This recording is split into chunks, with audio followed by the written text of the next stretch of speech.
I was still wearing my wedding ring when they handed me the papers. Not the divorce ones, those came later. These were cleaner, colder. A birth certificate copy slid across the dining table like a verdict, her name circled in red ink, their real daughter, the one they'd been careful to mention more often lately, the one who suddenly needed the room I slept in as a child, the one who looked like them in photographs. They didn't raise their voices, they didn't have to. Silence did the work for them. I nodded. I always nodded. It was how I survived. I met them when I was 9. A social worker's perfume, a house that smelled like polish and rules. They told me love was earned by grades, by gratitude, by never needing too much. I learned quickly. I became excellent at being easy. I made myself useful. I stayed late to clean after dinners that weren't mine. I called them Mom and Dad like a promise I'd keep if they would.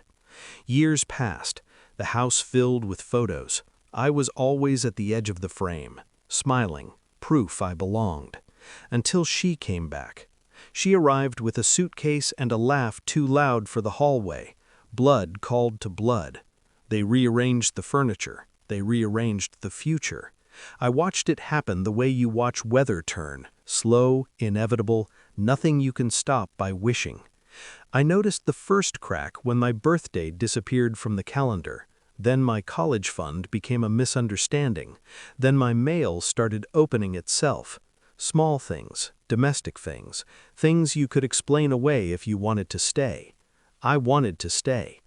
The evidence arrived quietly. An email left open on the family computer. Subject line, estate planning, revised. I didn't read the whole thing. I didn't need to. I saw my name absent. I saw hers bolded. I saw the future closing its doors with good manners. I didn't cry. Crying would have been a confession that I still believed in mercy. Instead, I waited. I learned restraint the way others learn prayer. I kept my head down. I smiled at dinners where my history was rewritten. I let them talk about legacy like it wasn't being edited in real time. I cataloged every slight, dates, words, witnesses, the way they taught me to do homework, neatly, thoroughly, without emotion.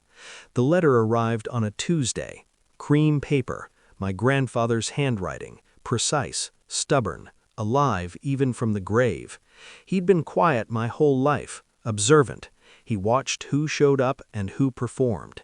He left me his name, not the surname they'd given me, his, along with a trust, a small company he'd built and never discussed, and a clause that invalidated any attempt to contest without forfeiture.